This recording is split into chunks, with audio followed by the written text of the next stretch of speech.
तर आज आपण पाहणार आहोत अपूर्णांकाचा लहान मोठेपणा. आता ज्यावेळी अंश आणि छेद समान नसतात त्यावेळेला आपण अपूर्णांकाचा त्या अपूर्णांकाचा लहान मोठेपणा कसा ओळखायचा, त्यासाठी एक सोपी ट्रिक्स आहे. या ठिकाणी हा अंश आणि हा छेद या दोघांचा गुणाकार आणि ह्या अंशाचा आणि ह्या छेदाचा हा तिरकस गुणाकार करायचा. म्हणजे आपण हे पहा 4 7 28 आणि या ठिकाणी 5 त्रिक 15. मग 15 पेक्षा 28 हे मोठे आहेत, म्हणजेच 4/5 आणि 3/7. तर मोठे कोण आहेत? 4/5 आहेत. कारण ह्या अंशाचा आणि ह्या छेदाचा गुणाकार किती आलेला आहे? 4 7 28 आलेला आहे आणि 5 त्रिक 15 आलेला आहे.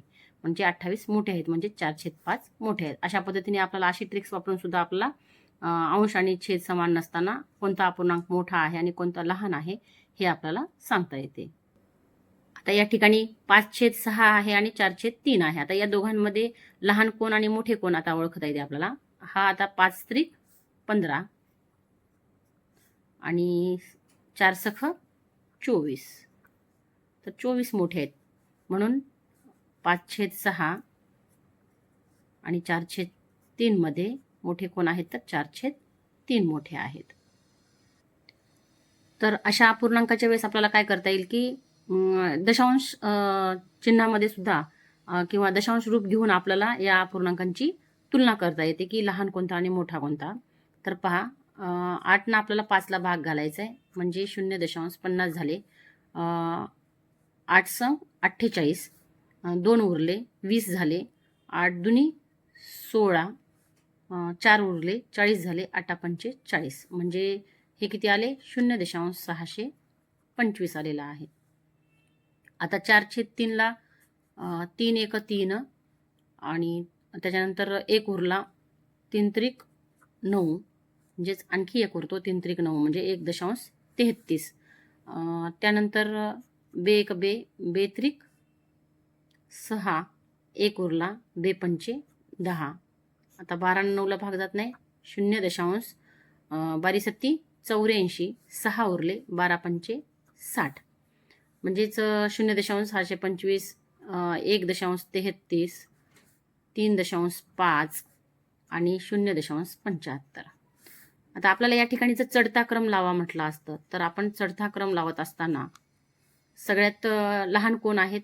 तर या ठिकाणी 0.625 म्हणजे हे आहेत. 0.625 म्हणजेच कोण आहेत? 5/8 आहे.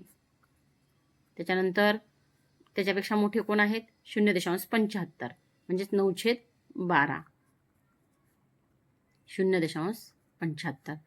त्यानंतर 1.33, 1.33 म्हणजे 4/3 आणि त्यानंतर आहेत 3.5 म्हणजे 7/2, 3.5 म्हणजे 7/2. हा झाला चढता क्रम अपूर्णांकाचा. म्हणजे आपल्याला दशांश रूप देऊन सुद्धा आपल्याला अपूर्णांकांचे लहान मोठेपणा आपल्याला ओळखता येतो. तर या ठिकाणी मी भागाकार घालून दशांश रूपामध्ये त्यांना आणला आणि दशांश रूपामधून मी त्यांचा चढता क्रम लावलेला आहे. म्हणजे कोण मोठे आणि कोण लहान हे आपल्याला सहज लक्षात येतं. आणि उतरता क्रम लावताना सोपा आहे. 7/2, 4/3, 9/12 आणि 5/8 हा उतरता क्रम त्याचा लागतो. जेव्हा दोनच अपूर्णांकांची तुलना करायची असते लहान मोठे, तेव्हा सरळ सोपी पद्धत वापरायची. हे 12 × 48 आणि 9 त्रिक 27, म्हणजे 48 मोठे आहेत, म्हणजे 4/3 हे 9/12 पेक्षा मोठे आहेत.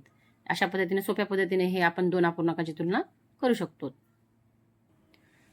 ज्या वेळेस अपूर्णांकामध्ये छेद समान असतात त्यावेळेला छेद समान असताना ज्याचा अंश मोठा तो अपूर्णांक मोठा असतो, म्हणजे 9/11 हे मोठे आहेत. आणि ज्या वेळेला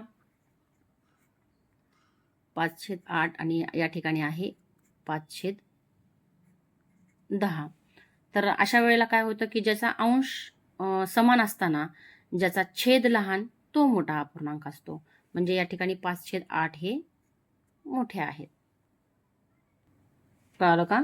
जेव्हा असे दोन छेद आणि अंश समान नसतात त्यावेळेला दोन अपूर्णांकामधला लहान मोठेपणा कसा ओळखायचा, तर तिरकस गुणाकार करून आपण ओळखू शकतो की याच्या अंशाचा आणि याच्या छेदाचा गुणाकार करायचा आणि याच्या अंशाचा आणि ह्याच्या छेदाचा गुणाकार करायचा. जे मोठी संख्या त्याकडं तो मोठा अपूर्णांक, आणि ज्या वेळेला छेद समान असतात दोघांचे त्यावेळेला ज्याचा अंश मोठा तो मोठा अपूर्णांक आणि अंश समान असताना ज्याचा छेद लहान तो मोठा असतो.